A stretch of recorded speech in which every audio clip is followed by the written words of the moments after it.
And on that point, I'd like to go back to what Leica wrote about in his book, Continuous Improvement, where he came up and started, I guess, articulating what we had learnt over the last 10 years. And he used the language mechanistic versus organic approach to operational excellence. And what we mean by that is mechanistic is a linear view of the workplace, treating your workplace like a machine that requires tools to fix, versus organic is a systemic view of the workplace. In other words, treating the workplace like a living organism that requires nurturing. And the key learning is that people who take the mechanistic approach do not sustain. And we see a lot of companies out there over the years who have gone out and applied a lot of lean tools but have not had the sustainability because they've done it from what we call the mechanistic viewpoint.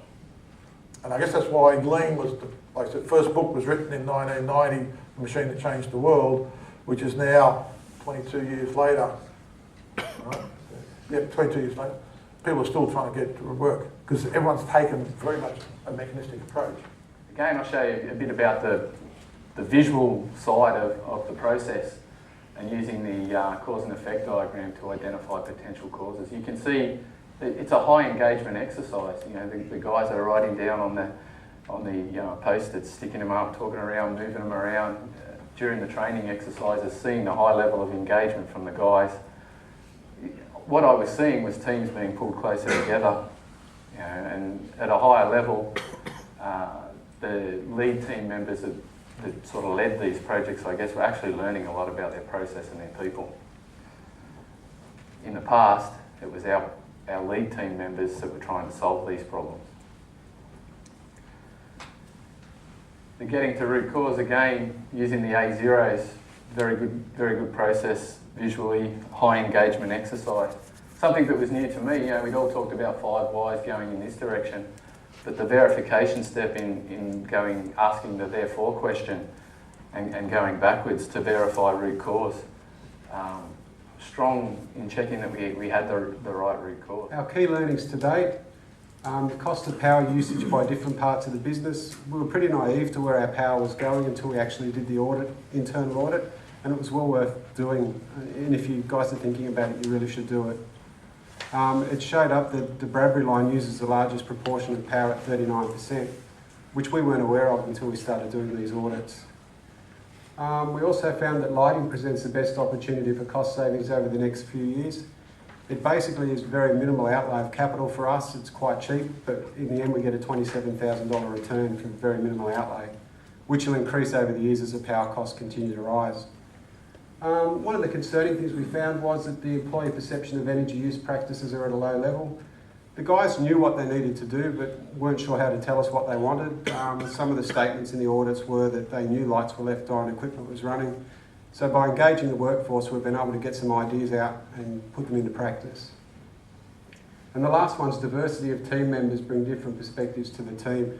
This has been a great team with people from all areas, from maintenance, warehouse, finance, operations and planning, and it's delivered So I spoke a little bit before about some of the roadblocks that we had. So they were the initial stages. We started to clean, to inspect, we started engagement with the employers, and we were creating this ownership with the guys. It's their equipment, they want it to run smoothly, they don't want a lot of multiple stoppages. So one thing that we didn't do too well after starting this journey is due to demand, we decided to put operator equipment management on hold for a while. So we stopped it for about a month. It's probably one of the worst things that we did. So we lost that momentum. And basically the comments coming from the floor was just another one of those fads. We knew this would occur. And it's just we just knew it wouldn't last forever. So basically we just lost all that engagement. And if you've got to start something from scratch again, because those comments are out there, the morale's probably fallen a little bit. The journey was made much harder to start up again. But what I am proud to say is that we have never gone back and done that again. So to this day, and Vince mentioned that as well, is time set aside each week for the guys to spend some time doing their clean activities. I'm telling you, when I walk to work, I'm always like this. When I go home, I'm always like this. Why? Because on your left-hand side. And when our TPM and our leaders team at home give us the opportunity to take care of this place, give us the power, we own it, and you can see the right now. And I talk about the truth. I'm walking to work with my head high, and then I go home with my head high. Even the bottom, that's all from this team. And I didn't know we got the skill until our latest team at home and the TPM give us this chance to improve this thing. We're improving the band floor. So, WHAM. We had implementation and initial perception by the workforce. Skepticism, straight up. Oh, why do we need to do this? And I was sort of thinking about it, and I thought, you know, in a way, we're almost telling our workforce that they're not doing their job properly. When you come along and say, all of a sudden, out of the blue, right guys, we're going to come up with a new way of doing things. They're thinking, hang on, I thought I was doing a good job. So again, it's about how do you sell it in a way that they don't get slightly offside. What we've seen with the WHAM, there was definite benefits. We got team bonding came through, and group collective ownership. That was one of the biggest things that I saw all of a sudden. Supplying a consistent, repeatable process tool for your staff to channel talents that they didn't know they had. And that's a lot of people, process workers are very shy people. They don't like to put their opinions forward. And this gives them a forum to actually step out and say something and contribute. The other thing is pride. It just adds that value. You know, people start to feel proud about something, especially when they've all sat around a table, they've gone away, they've completed it.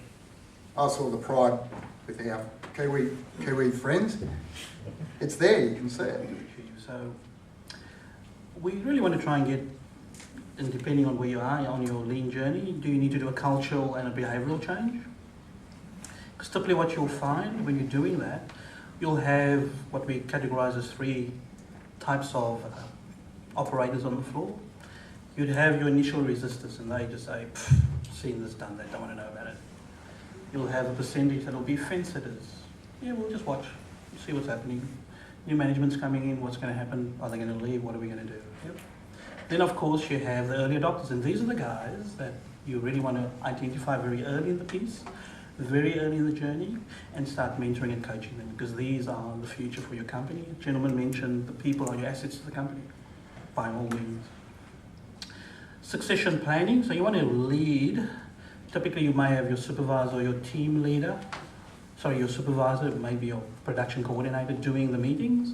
It's time now for him to let go and give his leading hand or team leader an opportunity. Every team needs to have a goal. One still. That's right. So we go with the 3.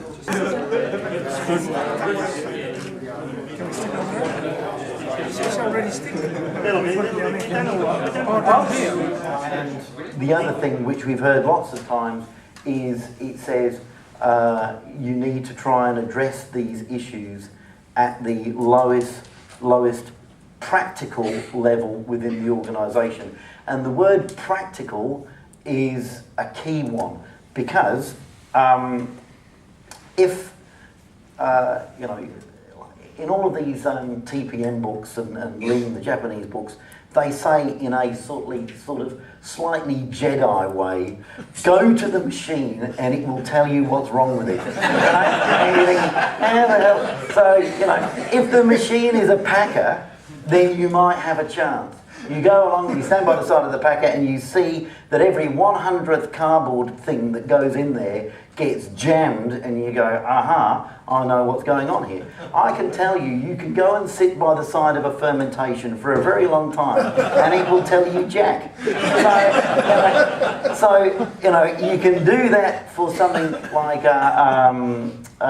you know, for a packer, but if you've got something complicated, like a fermentation, then the entry-level qualification to the conversation is a degree in microbiology or biochemistry, you know? So it's the lowest practical level not the lowest level in the company. So they're sort of interesting observations and learnings that we've made over our time.